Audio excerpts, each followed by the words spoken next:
From Lagos, Nigeria, this is News Central. I'm Felicity Ezewike. The top stories tonight. President Bola Tinubu meets with security chiefs over worsening security situation across the country. Delta State Governor Sheriff Oborewori and his predecessor Ifeanyi Okowa ditched PDP for the ruling All Progressive Congress. More than 230 people injured in Istanbul magnitude 6.2 earthquake. And in business, PenCom recovers 1.58 billion naira from defaulting employers as pension assets surpass 23 trillion naira amid push for nationwide reform. And in sport, Nigerian Football Federation reads riot act to match officials in domestic competitions, vow tough sanctions for any offender.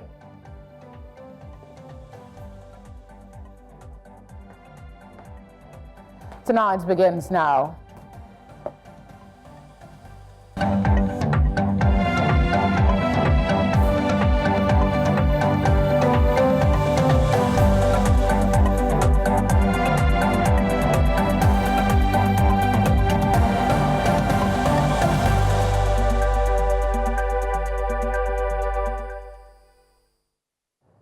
Thank you for joining us. President Bola Tinubu has met with his security chiefs, which includes the National Security Advisor, Nuhu Ribadu, the Department of State Security, DSS, National Intelligence Agency, as well as Defense Intelligence. In a meeting which held at the official residence of the President in the State House, it comes amid the rising insecurity across the country. The security chiefs briefed the President on the security situation in the country and efforts being made to mitigate it. The security situation in Plateau and Benue states has worsened in recent days as gunmen suspected to be foreign headers have gruesomely murdered hundreds of people and sacked many communities.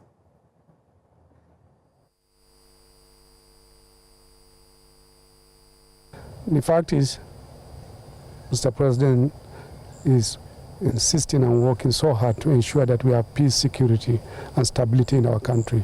We gave him what is going on, and we also assured him that work is ongoing and continuous. We also carried out his instructions. We went around, the chiefs were all out where we had these sparks and incidents of insecurity, Plateau State, Benue State, even Borno, these particular three states. And we gave him a feedback because he directed us to go meet with the political authorities there. Issue of insecurity often is not just federal government. It involves the subunits. They are the ones who are directly with the people, especially if some of the challenges are more or less bordering on community problems. Not entirely everything is that, but of course it plays a significant role. You need to work with the communities, you need to work with the local governments, you need to work with the governors, especially the governors. The president continued to direct that we should be doing that, and that's what we are able to. And we are very happy, very satisfied with the instructions and the directives given by Mr. President this evening. To take on this conversation is a security analyst and a former Commissioner for Justice, Kaduna State, Mark Jacob. Also joining in is Brigadier General Sani Usman, retired, former Army spokesman. Good to have you both on tonight. Let me start with you, Brigadier General. What specific decisions do you expect to come out of President Tinubu's meeting with the security chiefs? And considering that this is not the first time the president will be meeting with security chief, there was one meeting in March. How does this meeting shape the government's approach to security in the short and long term? Good evening, and thank you so much for having me on your program. I think it is not just, it is not security chiefs, rather the intelligence chiefs, because, you know, some components of the security architecture are missing. When you look at the military and so on, who are deeply involved in counter-insurgency operations across length and breadth of the Federation, and of course, internal security operations. So basically, it is the intelligence. And I think this is good in the sense that because everything is predicated on intelligence, but it remains to be seen to what extent these issues will be harmonized so that beyond the intelligence being gotten, whether it is being used in the most actionable manner, and to what extent are they involving the other components of the security architecture and the Nigerian society as a whole. But one thing is clear, beyond all these meetings, I think there is need for renewed vigor in terms of dealing with these security challenges. But I'm quite pleased that some of the security chiefs, they are already in the field. I've seen that the chief of army staff is already in Kwara State, and I believe some part of Niger State. And I believe they have given marching orders to the military. But of course, it is not just the military. The other component need to complement the effort. Take, for instance, if you are talking about what happened somewhere in Borgu district or local government, so to speak, the criminal elements have been hibernating within the society for the past 5 years or so to speak. So what happened? Why is it that it is just now that people are just knowing about it and all the rest of the things? So intelligence is very key. So I expect beyond the harmonization of the intelligence, and there will be synergy of effort, and of course empowering those responsible or a kind of agencies to properly react to the intelligence that is being given. Because to a large extent, without intelligence, the security agencies could not do, may not do much. All right, Mr. Jacob, this question may sound a bit weird, but there are those who say this move might just be more of a show to reassure Nigerians that the government is working more than the impact of what they expect to come off this meeting, considering that the military and the security agencies have been working over time to address the situation. Well, if Nigerians interpret the action as cosmetic, they are not too far from the truth. However, it is a little bit positive that the federal government is moving in the right direction. Before this administration, we saw a lot of noise without action, where the federal government, even armed or getting relevant information on activities of terrorist groups, will remain dormant and will do nothing until attacks occur. Then people are sent to the side. You will several times the president of this country will ask commissioner, IG of police and chief of army staff to go to Benue. They will not go. Then he will come to say he didn't know that they didn't go. Well, for me, it's a positive thing that at least the president today is summoning the service chiefs to come and brief him on what they are doing. And honestly, Nigerians are waiting for better stories than what we have seen. The affected communities keep saying that the attackers hibernate and stay within the forests near them. They keep saying that they know where these attackers come from. They keep saying that they even know some of the attackers.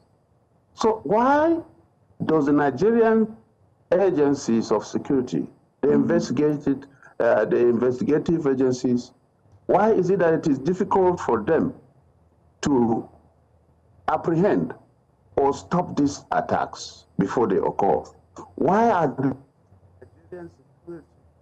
These are pertinent questions, very pertinent questions that, I mean, everyone continues to ask. And one would expect that meetings like this would not be just when there is an escalation of security situation in the country. Before the president will be having meetings with the security chiefs, that this should be more publicized. But let me come back to you, Brigadier General Sani Usman. talk to us about how the current security situation impacts the country's stability, and what would be your recommendations for meetings like this for the military, police, and other security agencies? Thank you so much. Even though I've lost the latter part of your question, but if I may answer the first Okay, I can take it again, sir, if you don't mind. I can go ahead and take it again. I was just asking how the current security situation impacts the country's stability, and what would be your recommendation for meetings like this for the military, police, and other security agencies. I mean, oftentimes security experts like yourself say they cannot divulge everything, but there are some strategies that could be shared, aren't they? Yeah, of course. First and foremost, the issue of impact is a common knowledge that it doesn't argue well with the peace and stability of this country.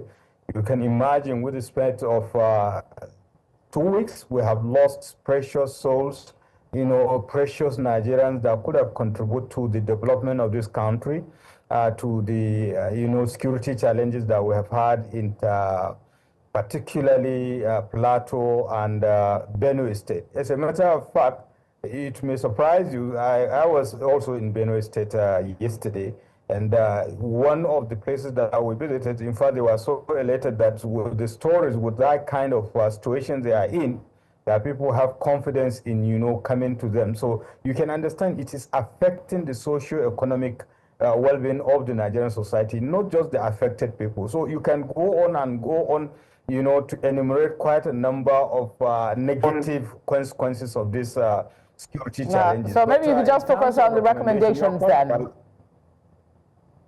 Oh, okay.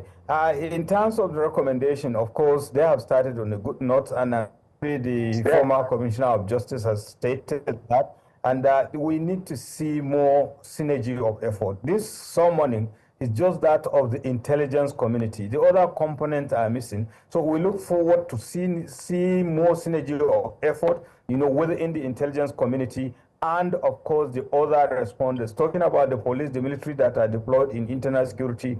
And beyond that, what other support elements will the government give to them so that they can react more appropriately in terms of logistics and of course synergy of effort. I'm so happy that part of the recommendation is that they should work with the state governors and possibly with the local government, because most of the states have elections, local government elections. So the issue of constructive engagement within the component of Nigerian society is one thing. Then the other one is to make sure that there is synergy of effort among security agencies, be it the intelligence community and other component of the security architecture. And more importantly, the continuous sensitization of the Nigerian society, because you see, this security situation, they did not come from the blues.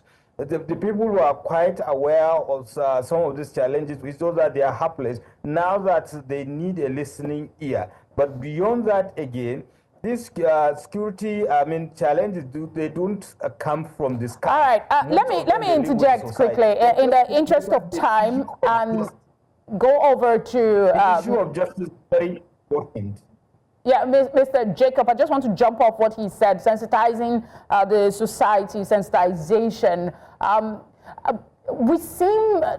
We talk a lot about community engagement, to build trust and cooperation in addressing these security challenges. Is it not time that the government do more to leverage civil society organizations, religious leaders and community leaders in achieving a lasting peace? Because, there's a lot of talk about community engagement, but we don't see that in real term happening. Or is this something that has to do with intelligence gathering and we may not see it as well?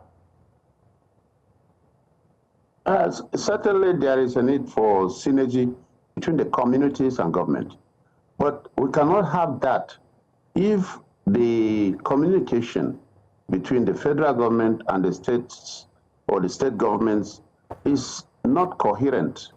I was particularly perturbed when I read the statement credited to Bayo Onanuga the other day, wherein he was calling on the governor of Plateau State to stand up and stop the killings. I was really, really disturbed because there is no way we can have discordant tunes from the federal government and the state. The state governor had explained his condition and the situation in his state.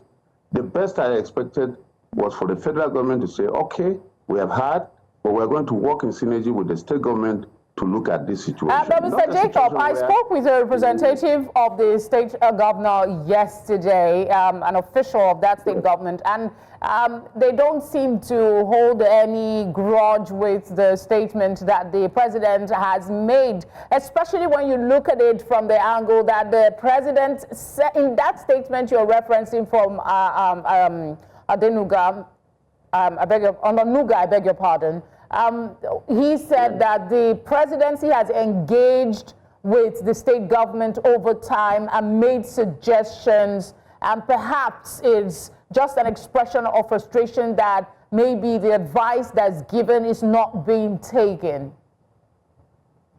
No, really, the language was that there is a situation of tit for tat and that this circle of tit for tat should stop. I thought that was not necessary. If you go into a situation with that mindset, the communities may not cooperate with you. So there's a requirement for deep research into the deep causes of these issues so that when officials of government are speaking, they speak what is correct.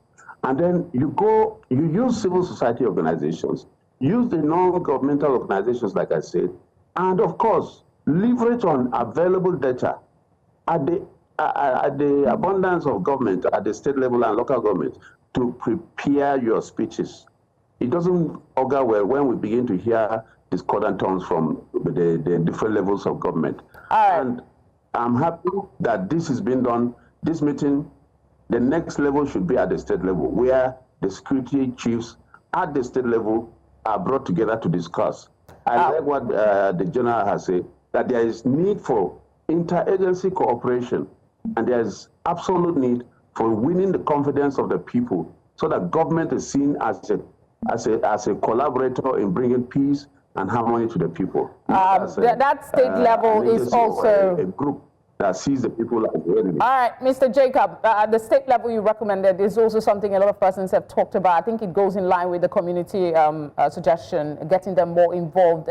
Brigadier General, let's talk about self-defense. General T.Y. Danjuma and some other stakeholders have advised Nigerians that they must defend themselves and not depend on the government, but the National Security Advisor has warned against such move, that it might cause anarchy. I'd like your thoughts on it. This is a real current decimal. I think it's just like, how do I liken it? The thing is that when you look at it, it is easier said than done, but of course, he who wears the shoes knows where it pinches. It's just like you saying that people should not pay ransom when their loved ones are kidnapped. Of course, that is the best recipe to stop kidnapping. But of course, have you empowered the security agencies so that they can be able to deal with this security challenge manifested in military and kidnapping? That is one question. Then the other one, self-defense, definitely is normal, is legal, but where communities will take off, I apologize to interject again. I'm told we've run out of time for this conversation. I'm so sorry to interject again. So I'm hoping we could have this again. Thank you for speaking with us, Mr. Jacob and Brigadier General Usman. We appreciate your time. Thank you so much. We're on a short break. The news continues right after.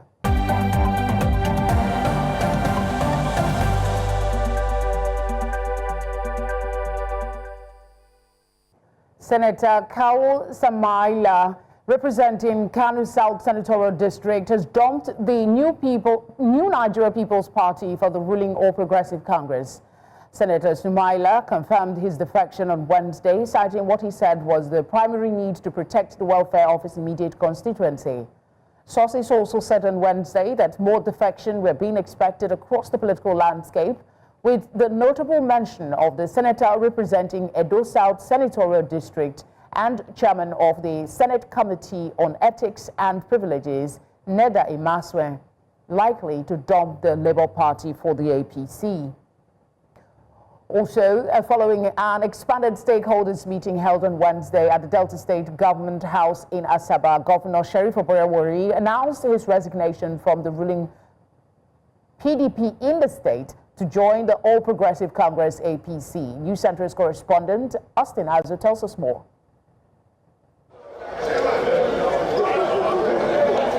At the end of the closed-door meeting, the State Commissioner for Works, Rural Roads and Public Information, Charles Aniago, flanked by the pioneer PDP chairman in the state, James Manager, Chief Press Secretary to the Governor, Festus Aho, and Executive Assistant to the Governor on Public Enlightenment, Projects and Policies, Olise Fejika, briefed journalists on the outcome of the meeting.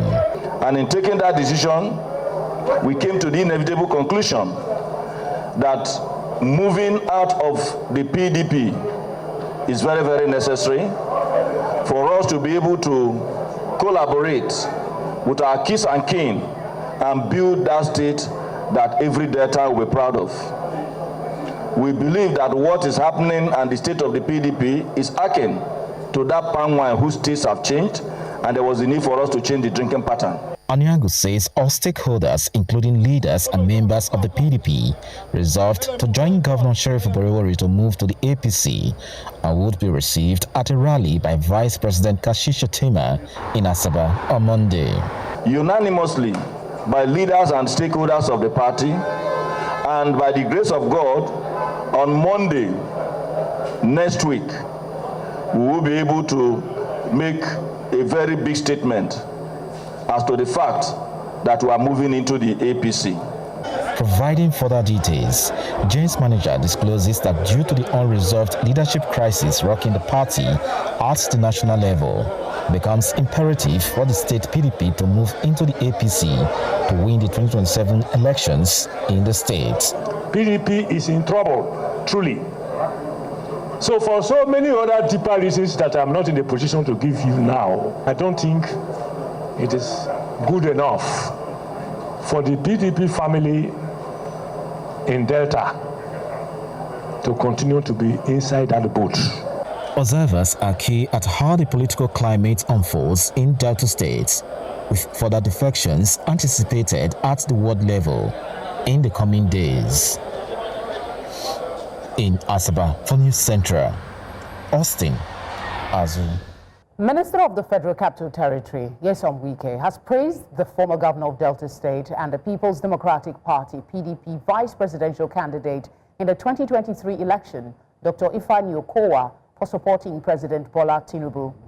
In a Wednesday statement by his senior special assistant on public communications and social media, the FCT minister called on other Nigerians who are still sitting on the fence to throw in their support for the president. The minister describes the open endorsement of the president by Dr. Ifeanyi Okowa, who was the running mate to Atiku Abubakar, as a vindication of the position he took in 2023. Wike says, quote, "I commend Dr. Okowa and Governor Sheriff Oborevwori for this heartwarming decision, which must have been informed by good governance and commitment of President Bola Tinubu to the oneness and development of Nigeria," end quote. To discuss this, Jide Ologu, a constitutional lawyer, joins me in the studio. Alongside, we have the Delta State Chapter Publicity Secretary of the All Progressive Congress, Valentine Onejebo, joins us virtually. Thank you, gentlemen, for being with us today.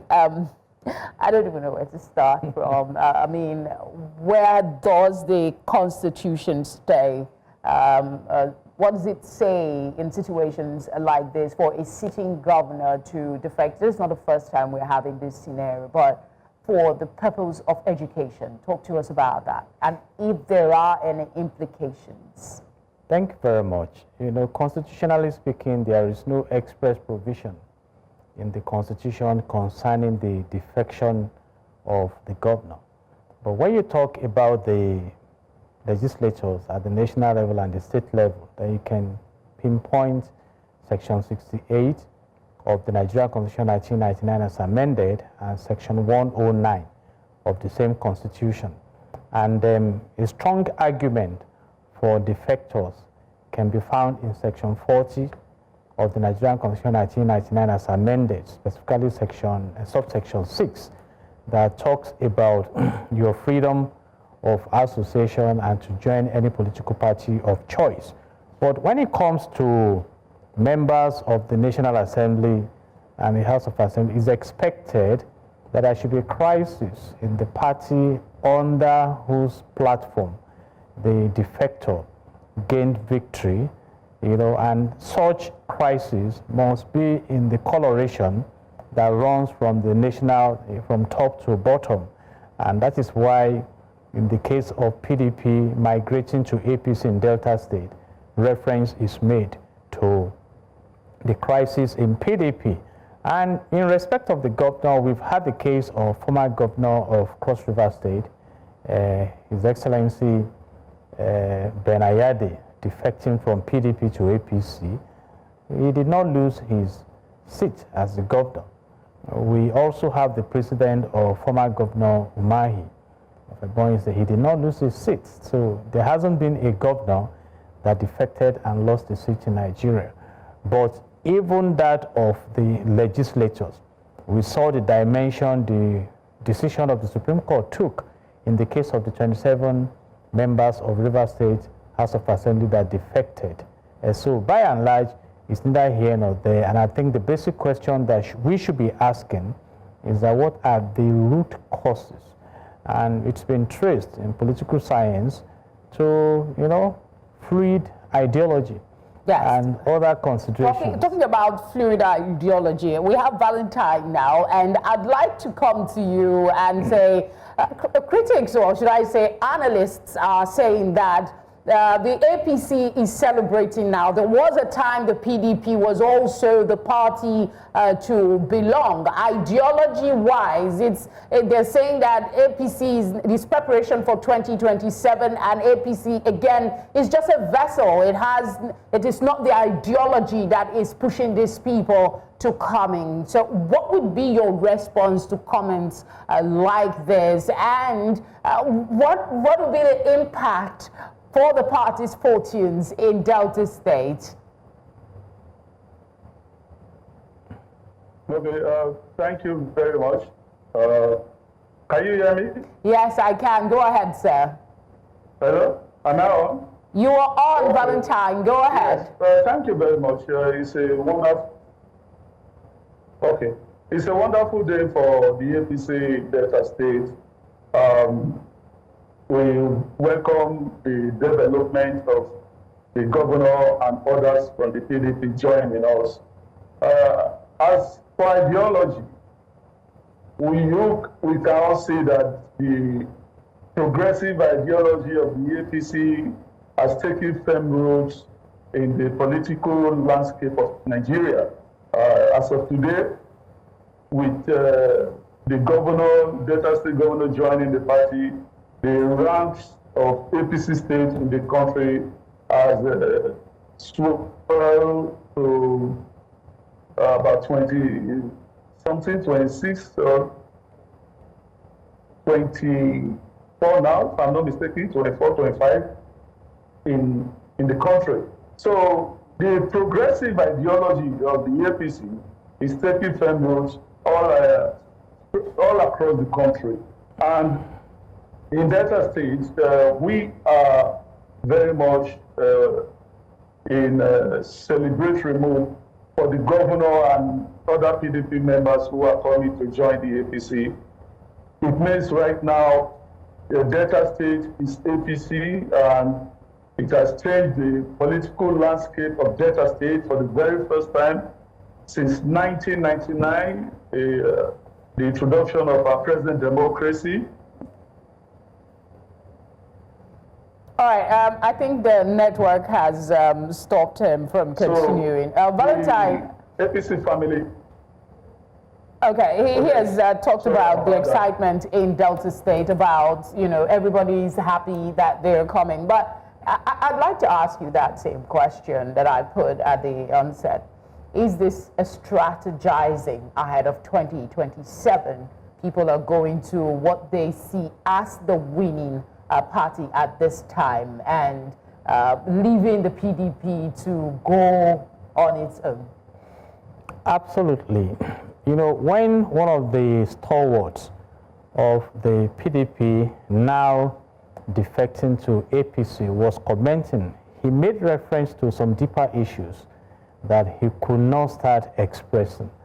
But by body language, I may hold brief for him. If at a time like this, we have the Minister of the Federal Capital Territory appreciating and commending the governor of Delta State for supporting the tenure of Asiwaju Bola Ahmed Tinubu as the President and Commander-in-Chief of the Armed Forces of Nigeria, then I think the undercurrent is this issue of having the southern part of the country retaining the leadership office in the country. And that is what started some of the crises in PDP today. Recall that even right now, no one can really say where Wike is, whether it's in PDP or in APC. So by and large, I think the battle is more on, the issue between the North and the South. Knowing that recently there was a coming together of the Northern leadership about 2027. So by and large, I think that Wike's politics is something to be studied. I would have loved to ask your thoughts further on that, but we're out of time. So I'll just have one more question for Valentine. What are the party's expectations from the governor in terms of party loyalty, seeing as he defected from once upon a time ruling party as well? Well, like I earlier said, it's welcome to APC. Our policy in APC is that everybody has an equal opportunity to be part. Okay, unfortunately, the network just keeps interrupting. We apologize for the poor network, but we'll have to end the conversation there. Thank you very much, Jide, for sparing the time to speak with us. We appreciate it. God bless Nigeria. Outside of Nigeria, a series of earthquakes, including a 6.2 magnitude tremor, have struck near Istanbul, shaking buildings and prompting people to flee their homes. At least 230 people were injured jumping from high places. There were no deaths and no major structural damage reported. Authorities made this known. The largest earthquake on Wednesday struck at 12:49 local time at a depth of 6.92 kilometers. Large groups of people remained on the streets as aftershocks struck in the afternoon, and many have prepared to spend the night outside to safeguard against another strong tremor. Let's now cross live to Istanbul, where News Central's international correspondent Adeshawa Josh has been on the ground giving us accounts of events. Hello, Adeshawa. Fill us in on the situation where you're at now. Well, it's a bit calm now, although still quite precarious and frightening. As you rightly mentioned earlier, a lot of people are planning to spend the night outside. I am not. I am huddled in my room. I'm hoping for the best. But indeed, it was a very frightening incident earlier today with some people jumping from their buildings. More than 200 people have now been declared injured, just basically from panicking from the tremor they felt, because nobody wants to be stuck in their buildings. Most Istanbul residents are aware that this is something that's going to happen eventually. There have been forecasts of 7-degree magnitude, I should say, or I hope that's how they put it, earthquake that is being expected before the year 2030. The management agency that is responsible for monitoring the possible earthquake that they're expecting, saying that now the possibility has gone up to 64%. So it's not a matter of whether or not this is going to happen. It's going to happen eventually. It's whether the city is ready to mitigate the impact of this impending. What has been the key message from the government since this event happened?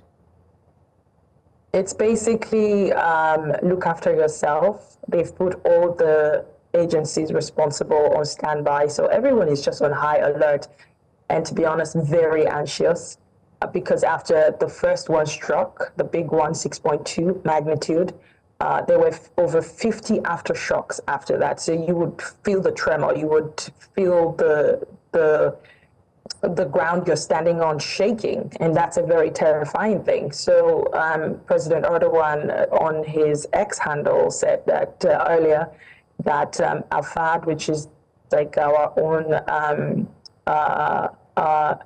NEMA, National Emergency Management Agency, is on standby. Health officials are on standby just in case any real serious disaster happens, just to be able to evacuate people and treat them on the spot.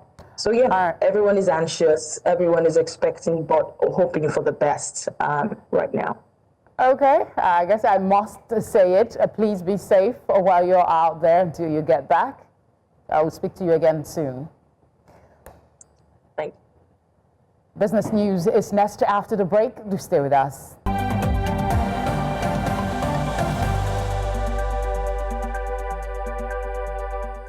Chairman is here with the business update for today. Chairman, I hear pensioners have reasons to be smiling today. Oh, yes, they do. The Pension Commission is really clamping down on defaulters. So far, assets have risen over 23 trillion naira. We have about 16 billion naira coming in from Kano. But, you know, let's get into that right after the break.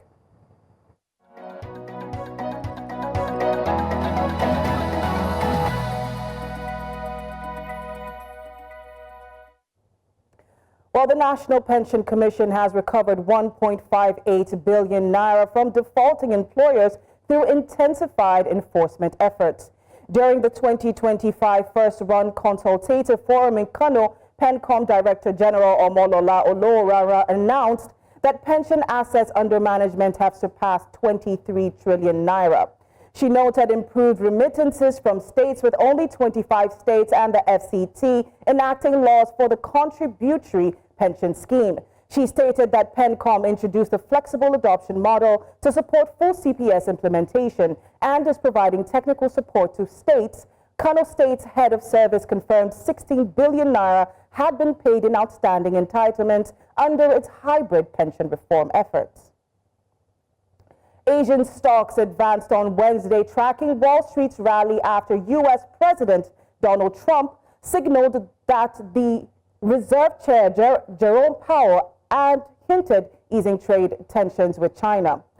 A source familiar with the matter suggested the White House may consider reducing tariffs on Chinese imports to calm economic friction. Investors welcomed the news, lifting major indexes. Dow is up by 1.76%, S&P 500 2.16%, Nasdaq 3.07%. Boeing and Tesla shares also surged.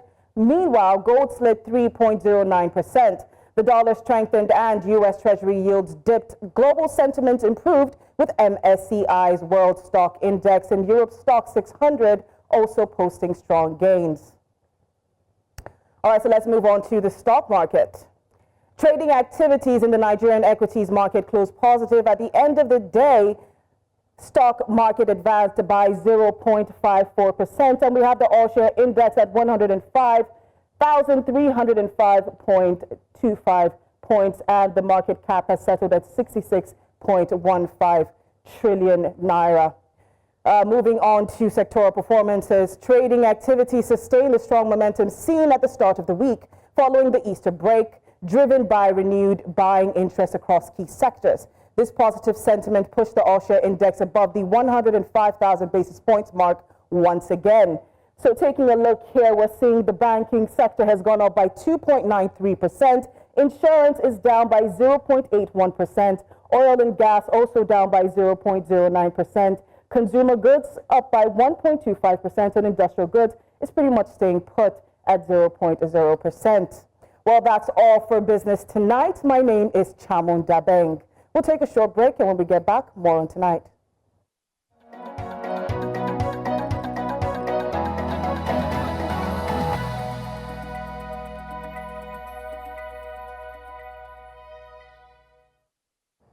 Time now for sports.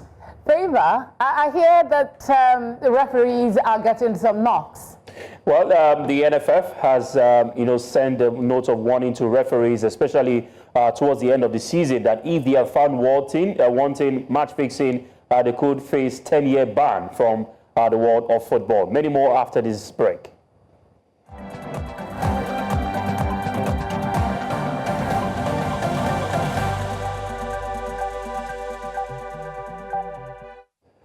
And in sports, Nigerian Football Federation has issued a clear warning to referees and football officials at all levels, stating that it would not tolerate match fixing or unethical conduct in any form. As the NPFL, the NNL, the NWFL reach crucial phases, and the NLO, which kicked off today, April 23, 2025, the NFF voiced serious concerns about possible external pressure on referees. A dedicated monitoring team has been set up with members stationed at match venues to report any irregularities. Most matches, of course, will now be streamed live, enabling real-time scrutiny of officiating decisions. Referees are instructed to act with fairness and impartiality. Any official found guilty of misconduct risks a 10-year ban and legal action. Meanwhile, the Nigerian Premier Football League today slapped El Kanemi Warriors with a 3.5 million fine, as well as a stadium closure to fans for the rest of the season following security breaches during the March 34 clash against Ikorodu City. The Maiduguri-based club was cited for inadequate security, allowing unauthorized access to restricted zones, and failure to control supporters who threw missiles and damaged Ikorodu City's team bus. The club must also pay 500,000 naira to the visitors as compensation and submit improved match day security plans within 7 days. El Kanemi Warriors are required to submit a written response, either indicating acceptance of the ruling or opting to appear before a disciplinary panel. Still talking football, Nigeria's under-17 women's team, the Flamingos, have arrived in Algiers ahead of their FIFA under-17 Women's World Cup final qualifying round, second leg clash against Algeria. The match is scheduled for Friday in the city of Blida. The Flamingos go into the fixture with a commanding 4-0 advantage, following a 4-0 win in the first leg played in Ikene last Saturday. The tie marks the final hurdle in the African Qualification Series for the 2024 FIFA Under-17 Women's World Cup to be played in Morocco.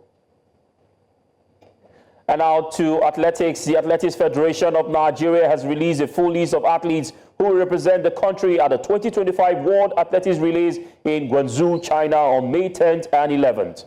In the men's 4x1, Nigeria will feed Alaba Akintola, Udodi Owunzurike, Favor Ashi, Carlington Anoagba, Ola Oye Falawiyo, and Usharishe Ishekiri.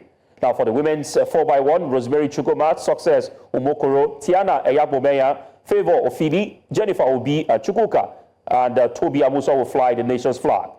In the women's 4x4 mixed relay, Chidi Okezie, Ifeanyi Ojeli, Samson Nathaniel, Patience Okun George, Praise Idamadudu, and Omolara Ogumakinju will compete. Now the 4x1 mixed relay team includes Favor Ash, Alaba Akintola, Udodi Owunzurike, Rosemary Chukwuma, Favor Ofili, and Success Umokoro.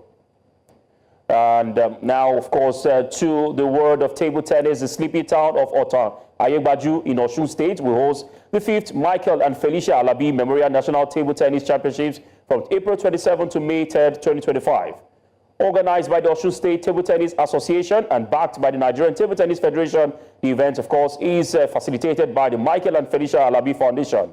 Now, over 50 teams from states and clubs like Aruna Sports Club, the NSCDC, and the Nigerian Police Force will compete at the new Michael and Felicia Memorial Table Tennis Hall. Now, with over 11.5 million naira in prizes, the tournament includes para and deaf events across multiple categories. As many as 400 players are expected, with free accommodation and meals provided. And that wraps it up on Sports Update. And Favor Itua tonight continues with Felicity.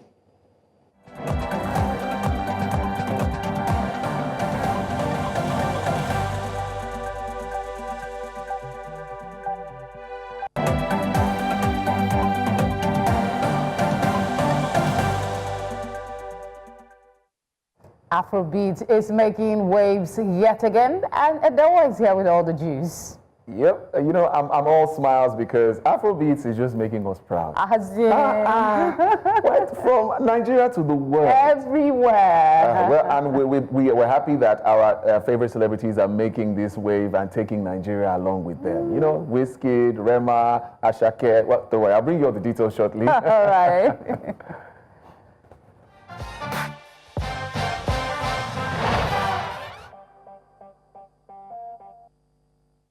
All right, talking about Afrobeats going to the world, the American Music Awards has nominated Thames, Wizkid, Ashake, Rema, and Tyler for the favorite Afrobeats artist category, highlighting Afrobeats' growing global influence. With recent high-profile performances at the Coachella and Dreamville Festival, these artists bring African music to a broader international audience, also earning Grammy nods along the way. Now, Tyler received an additional nomination for favorite female R&B artist. That's huge, alongside well-known American artists like SZA and Kehlani. Her recognition in multiple genres showcases the versatility and expanding influence of African artists in mainstream music worldwide. So, what can we say? Yes, a round of applause for Afrobeats. It's not easy. They keep making us proud, like you said. For them to be on an American award, it shows that we're really doing something right. Let's not even downplay the work that these young people put in. Yes. They work really hard. So I believe that they've earned it in every way. Yes, and we're hoping that this one, they will give us this award, because what Grammy did to us, we are still thinking about it. But it's okay. It's okay. Now let's talk about Aresta, because she's also doing something big. Aresta has officially announced the release date for her highly anticipated collaboration with Starboy Wizkid, titled Gimme That, set to drop on Friday, April 25th, 2025. The announcement made via her social media included a teaser that quickly went viral, sparking excitement amongst fans who are already calling it the potential song of the summer. The track is expected to be a vibrant fusion of Aresta's celestial sound and Wizkid's signature Afrobeat style. As two of Nigeria's biggest music stars, their collaboration is generating major buzz, with fans eagerly awaiting what promises to be a standout hit in Afrobeat's scene. Well, what can we say? Wizkid, big giant, Aresta, another big giant, coming together to do music. We expect magic. What do you say, Felicity? Well, until I hear it. You just spoke like a true Nigerian. But it's okay. Thank you very much. Well, that's all we have on entertainment tonight.